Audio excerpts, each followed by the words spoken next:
Olá, colega advogada, colega advogado, bem-vindos ao podcast da OAB Londrina. Eu sou a Fabiola Matoso, conselheira da subseção, e existe uma frase muito repetida na advocacia: prerrogativa não é privilégio, mas hoje vamos além.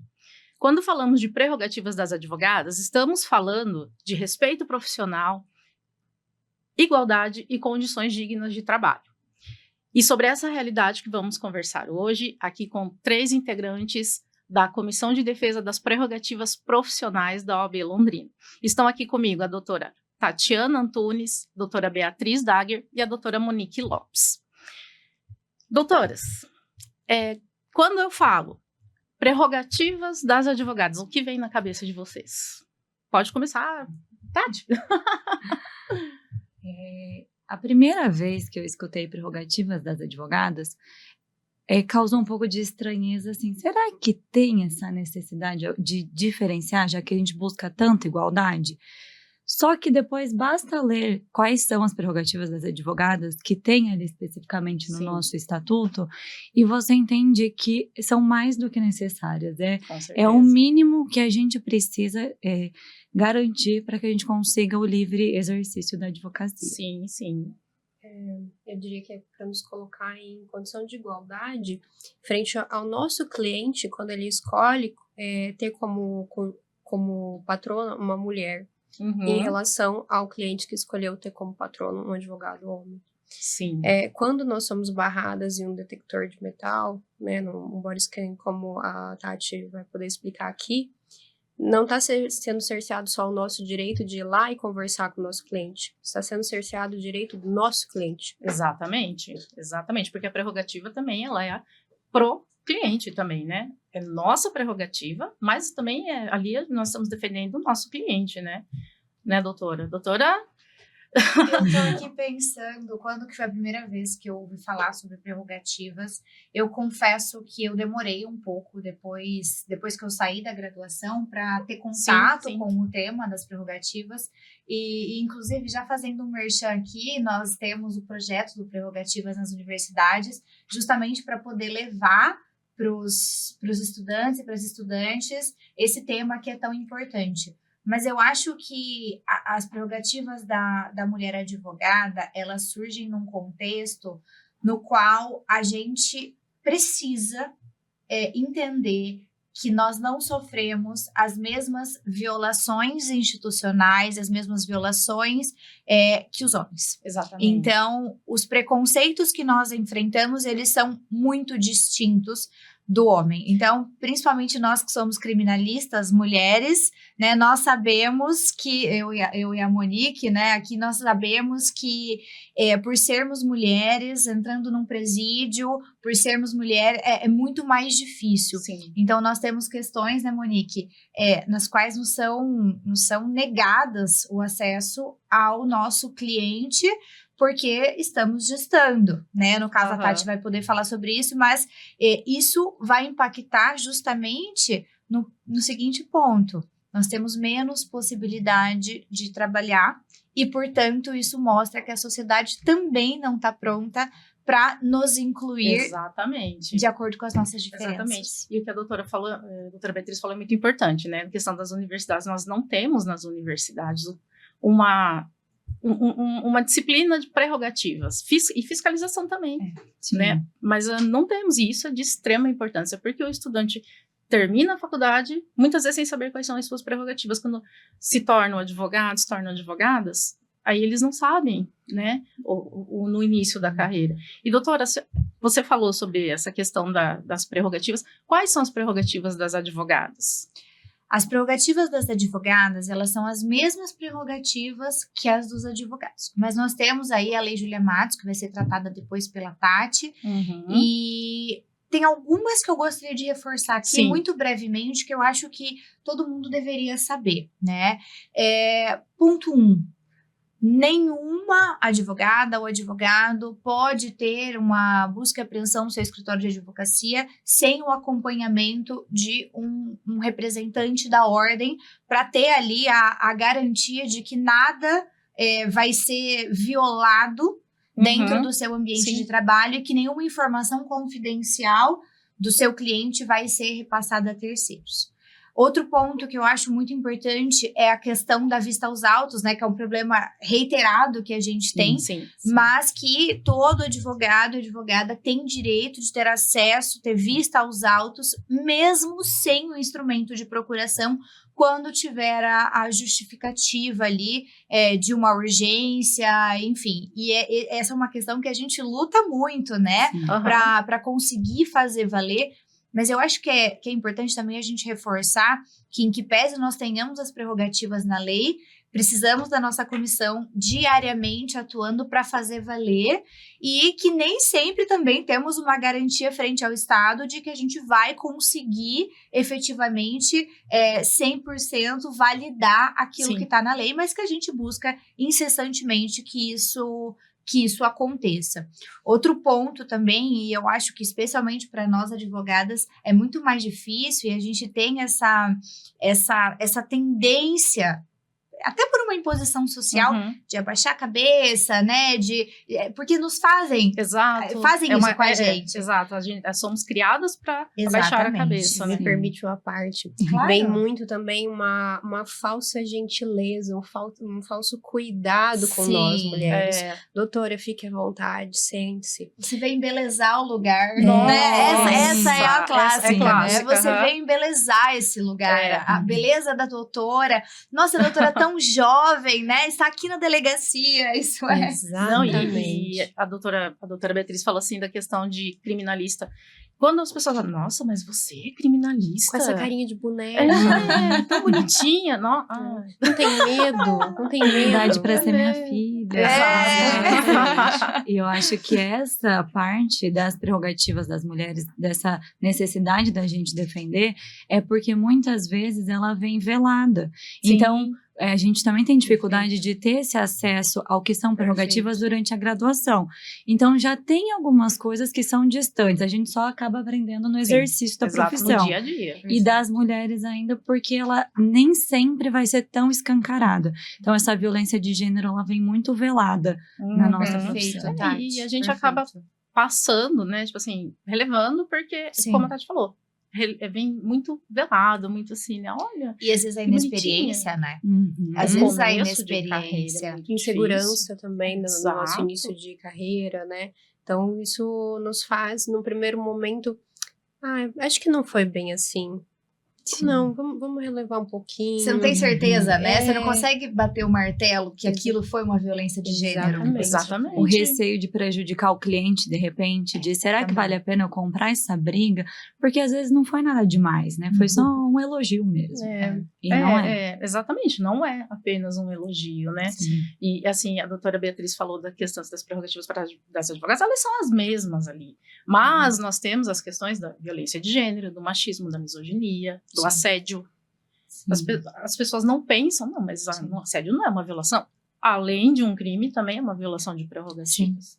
Né? E sabe uma questão que nós tivemos um evento na Ordem em julho de 2024, e eu me lembro que eu fiz uma pesquisa, né? E eu acho que essa pesquisa ela deveria ser trazida para cá hoje.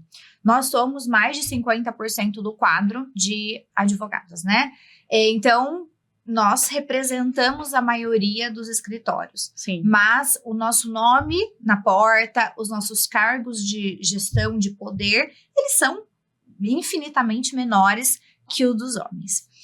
E isso faz com que nós, mulheres, estejamos em lugares distintos dos homens, ou seja, carregando o piano, né? Via de regra, as mulheres estão aonde? Elas estão lá peticionando, elas estão carregando o piano e fazendo acontecer. É isso que a gente vê na prática. E, portanto, às vezes há uma dificuldade, eu acredito nisso, pelo menos, dessas advogadas que não estão principalmente em cargos de liderança, de entenderem que estão sofrendo uma violação de prerrogativas, porque não estão ali no dia a dia de vai para a delegacia, de vai fazer uma sustentação oral, de vai fazer audiência, porque às vezes fica num lugar secundário. E aí, ela também não tem a possibilidade de buscar esse letramento, né, do que é o direito dela, porque ela tá ali sendo mandada por uma outra pessoa, né? E aí, às vezes, aquilo não é tão importante justamente pelo que a Tati falou também. O meu cliente, eu não vou prejudicá-lo, né? Eu não vou comprar essa briga. Mas a gente precisa, e eu acho que também a gente precisa ter esse discernimento de saber qual briga que a gente vai comprar, né? Porque, claro, nem tudo também vai ser uma violência de gênero. Não, Às vezes é só uma violência que seria sofrida por qualquer advogado ou advogada. Então, a gente também precisa ter esse discernimento para saber como agir de forma assertiva. Exatamente. Isso acontece muito na justiça do trabalho, né? Porque às vezes porque, assim, na advocacia criminalista, a pessoa já está ali acostumada ao embate. Agora, na justiça do trabalho, tem a questão de eu vou prejudicar o meu cliente. As advogadas trabalhistas são a maior parte das nossas demandas, né? Sim.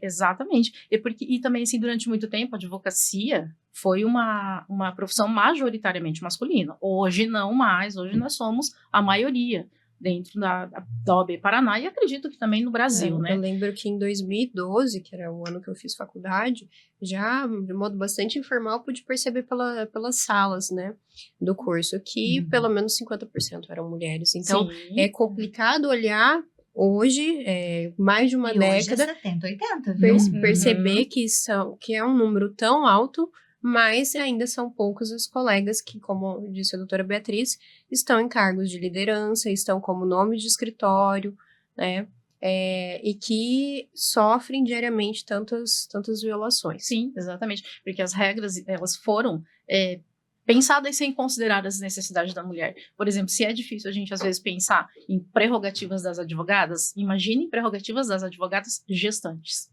Né? E a doutora Tati, né, tá gestante, né? Doutora, quais são as prerrogativas das advogadas gestantes? Pode falar pra gente um pouquinho? Claro.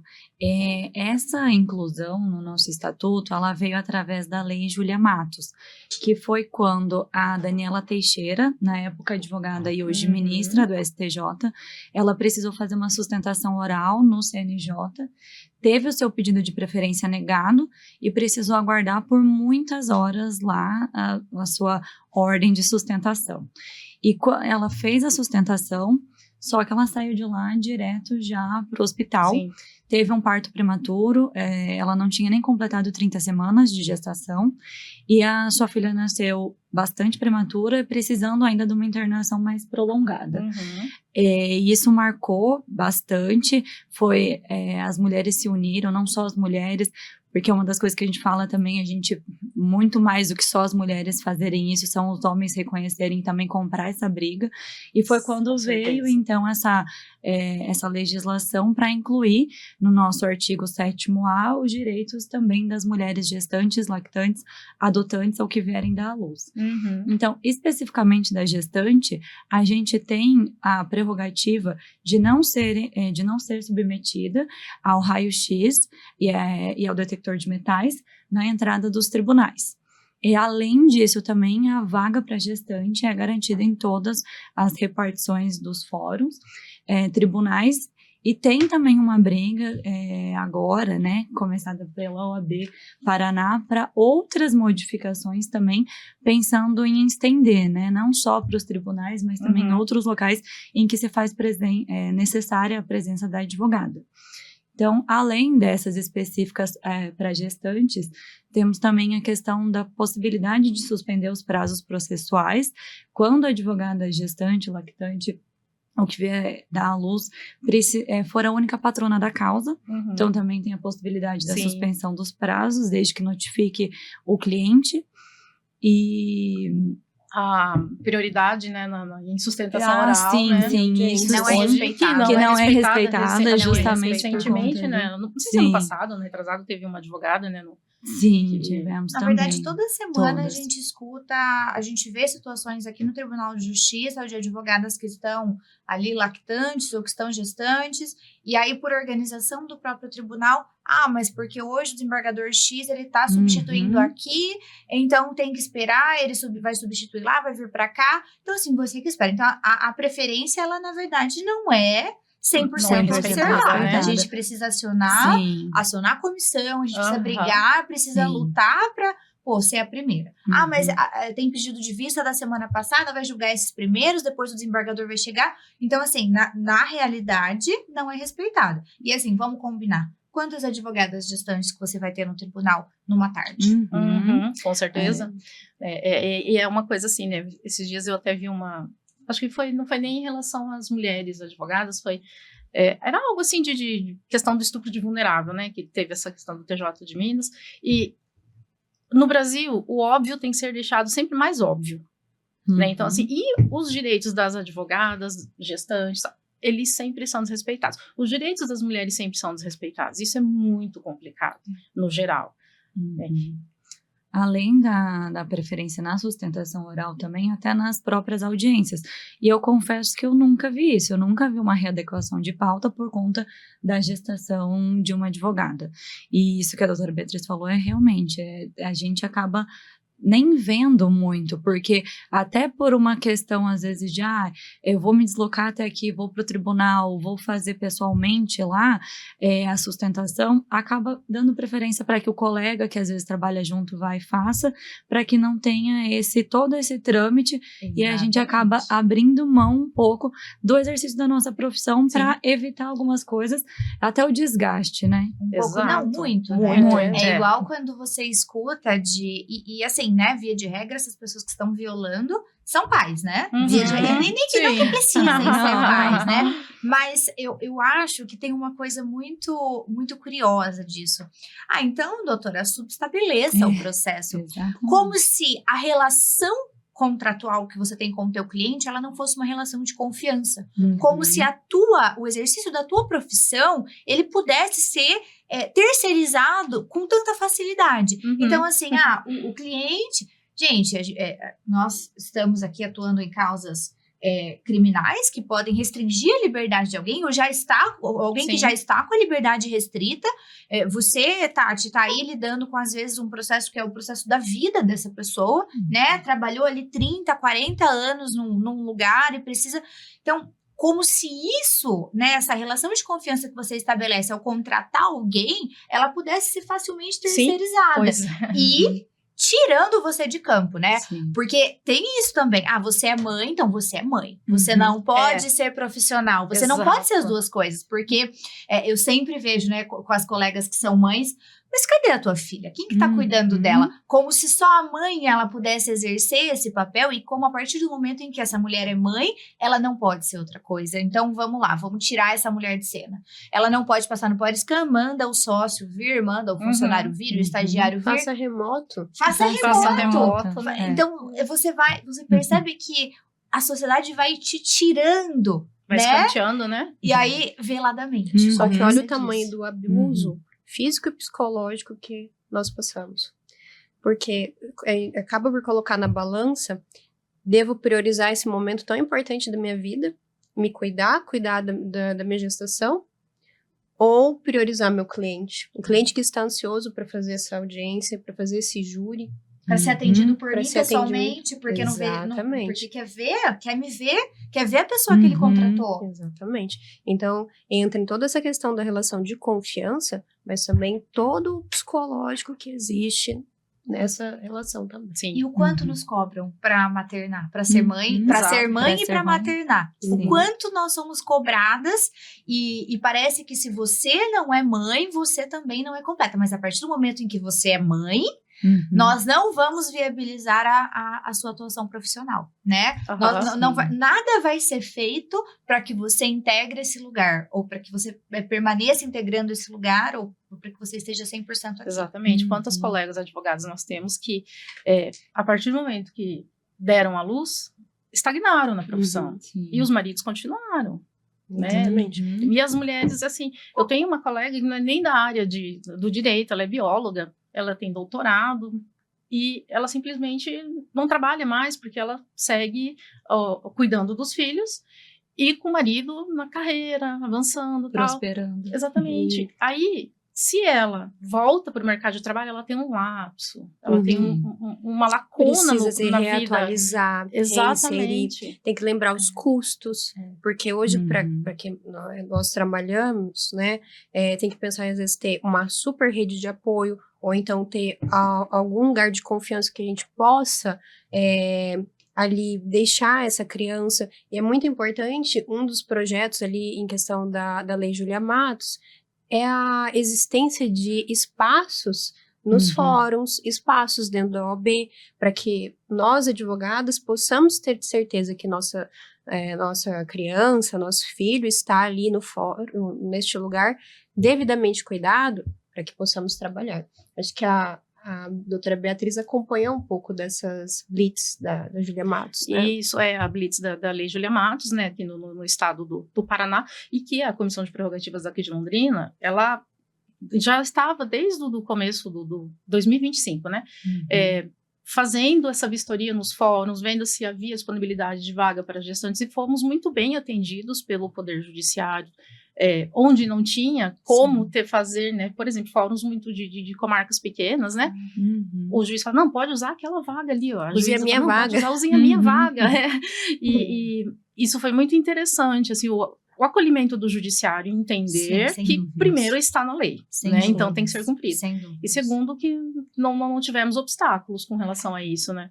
Mas nós tivemos uma situação bem curiosa, que foi relacionada, nada surpreendente, mas o fraudário sempre no banheiro feminino, né? Sim, então, se pai, ele levar... É porque nunca se pressupõe que um homem vai levar o filho, né? Até, acho que é interessante a gente falar...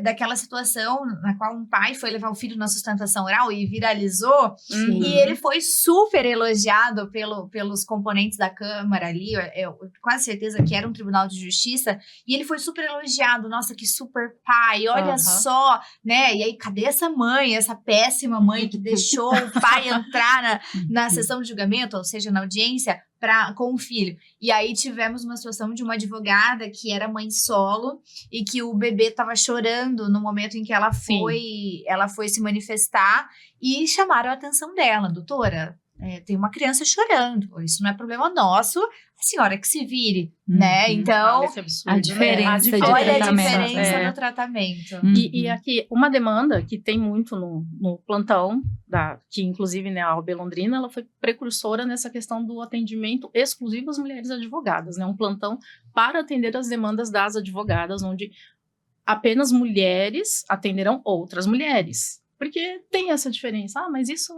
será que é uma violação? E nós sabemos o que é e o que não é, né?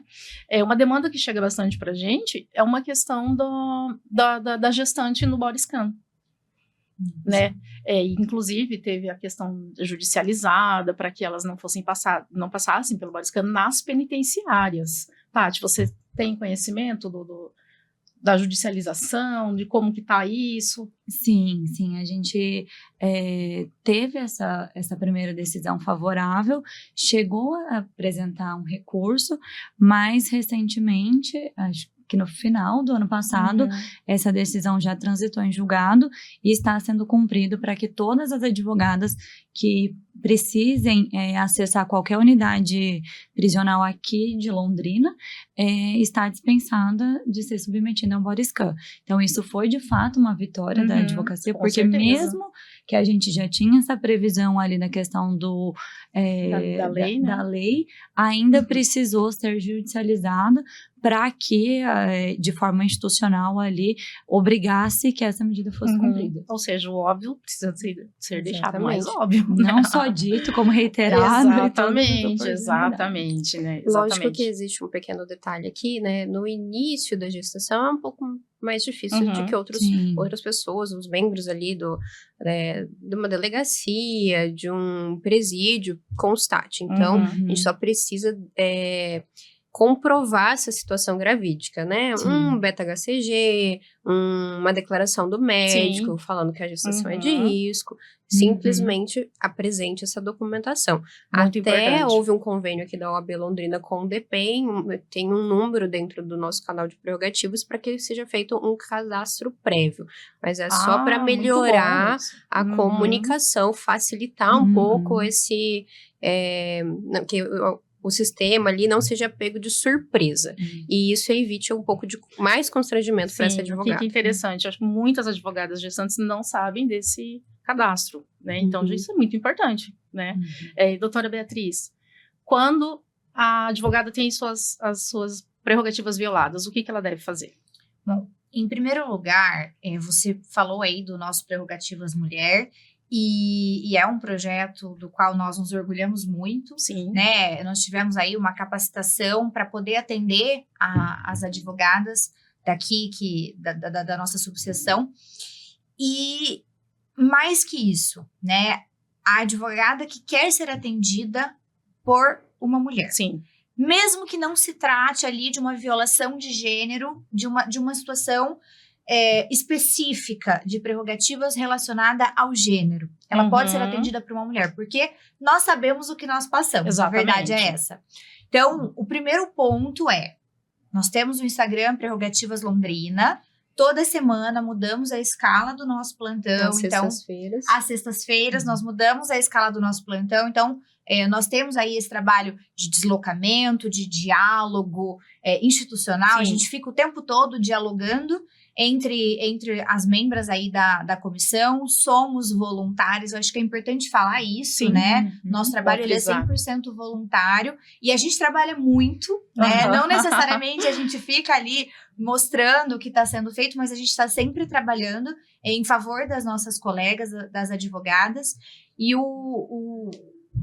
quando uma advogada tiver uma situação de violação de prerrogativa ou até de precisar buscar, né, um auxílio, porque a gente sabe que, especialmente quem advoga sozinha, né, não tem respaldo e às vezes precisa. E a gente está aqui justamente para isso, para prestar acolhimento para as colegas. Exato. Então, acompanhar ali. Quem que está no plantão? Tá a doutora Tatiana e a doutora Beatriz. Tudo bem, vou ligar no telefone do plantão. É urgente, tal.